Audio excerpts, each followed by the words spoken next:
तो नमस्कार दोस्तों। तो आज हम लाए हैं आपके लिए भारत छोड़ो आंदोलन को लाए हैं, ठीक है, जो कि अंडरस्टैंडिंग ऑफ इंडिया का एक भाग है। इस बहुत इंपॉर्टेंट क्वेश्चन कि भारत छोड़ो आंदोलन का रचनात्मक परीक्षण कीजिए।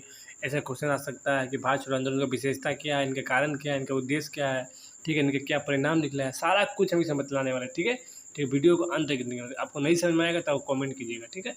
तो इसमें हम क्या क्या बतलाने वाले वो समझिए, ठीक है। भारत छोड़ो आंदोलन में पहले इनका परिचय बतलाएंगे, फिर इनके कारण बतलाएंगे, फिर इनकी विशेषता बताएंगे, क्या इनका, फिर इनका परिणाम बताएंगे, ठीक है। इतना चार तो हम पॉइंट बताने वाले हैं जो कि बहुत इंपॉर्टेंट है, ठीक है। यदि क्वेश्चन आए कि भारत छोड़ो आंदोलन का टिप्पणी कितना कुछ भी आए तो आपको सारा कुछ लिखना है। यदि कारण आए तो कारण लिखना है, विशेषता आए तो विशेषता सिर्फ लिखना है, विशेषता परिणाम आए तो परिणाम सिर्फ लिखना है, ठीक है। तो चलिए हम बढ़ते हैं भारत छोड़ो आंदोलन के बारे में, ठीक है। तो देखिए, पहला पॉइंट है कि भारत के स्वतंत्रता संग्राम का एक निर्णायक मोड़ था। जैसे कि आप जान रहे कि भारत छोड़ो आंदोलन लास्ट में हुआ था। कहीं ना कहीं ये स्वतंत्रता संग्राम का एक निर्णायक मोड़ भी साबित हुआ, ठीक है।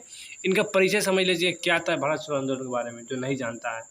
भारत छोड़ो आंदोलन महात्मा गांधी द्वारा 8 अगस्त 1942 को मुंबई के ग्वालियर टैंक मैदान से शुरू किया गया। देखिए कब स्टार्ट हुआ, कहाँ से स्टार्ट हुआ वो समझ लीजिए। पहला तो मुंबई से स्थान हुआ, मुंबई, ठीक है, सिटी हुआ। कब हुआ तो 8 अगस्त 1942 में, ठीक है। तो कौन सा मैदान था, तो ग्वालियर टैंक मैदान से, ठीक है। 3 गो हुआ, ठीक है। अब अगस्त क्रांति के मैदान से, ठीक है, जो जिसको अगस्त क्रांति कहा जाता है अब, ठीक है। पहले ग्वालियर टैंक, अब अगस्त क्रांति, ठीक है, शुरू किया गया। एक व्यापक जन आंदोलन था, जैसा कि जानते हैं। इनका उद्देश्य था ब्रिटिश भारत छोड़ो। इनका उद्देश्य था कि ब्रिटिश भारत छोड़ो, जिस कारण से इस आंदोलन का नाम ही पड़ गया भारत छोड़ो आंदोलन, ठीक है। तो यह आंदोलन भारत को तुरंत स्वतंत्र कराने की मांग को लेकर शुरू किया गया था। ये था परिचय, ठीक है। जान लीजिए क्या था, समझ गए, ठीक है। परिचय में समझ लीजिए भारत छोड़ो आंदोलन क्या था। अब हम समझते हैं क्या कारण था कि भारत छोड़ो आंदोलन लागू किया गया। देखिए, पहला पहला पॉइंट कि विश्व युद्ध के दौरान भारत को बिना परमार्श से युद्ध में झोंक दिया गया। विश्व युद्ध के दौरान भारत को बोला ही नहीं कि आप युद्ध में लड़ेंगे, ठीक है, कुछ नहीं बोला कि आप मतलब मेरे साथ रहेंगे। बिना बोले ही भारत को युद्ध पे झोंक दिया गया, ठीक है। यही एक इस आंदोलन का कारण बना, ठीक है। दूसरा था कि क्रिप्स मिशन की असफलता। जो 1942 में भारत में क्रिप्स मिशन आया था वो असफल साबित हुआ था, ठीक है।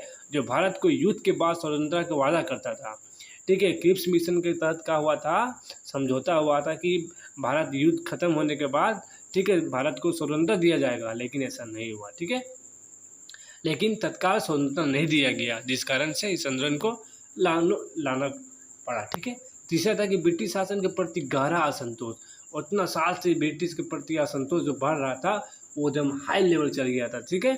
और आज़ादी की तीव्र इच्छा जग गया था, जिस कारण से भारत छोड़ो आंदोलन को कारण बना और इस कारण से युद्ध छिड़ा, ठीक है, अंग्रेजों के खिलाफ, ठीक है। आखिरी पॉइंट था इसमें, आखिरी भारत छोड़ो आंदोलन पॉइंट है, ठीक है।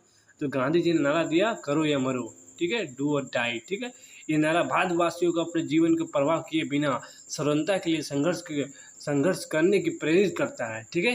करो या मरो, लास्ट ऑप्शन है, या तो करो या तो मरो, ठीक है। आंदोलन की विशेषता क्या था, आंदोलन की विशेषता था कि ये अहिंसक आंदोलन था, परंतु सरकार के दमनकारी रवैये से कई स्थानों पर हिंसा हुआ। सही बात है कि अब ये क्या बोल रहे हैं, अहिंसक है, ठीक है, मतलब बिना कुछ किए अब जुलूस में चल गए हैं, ठीक है, आंदोलन कर रहे हैं।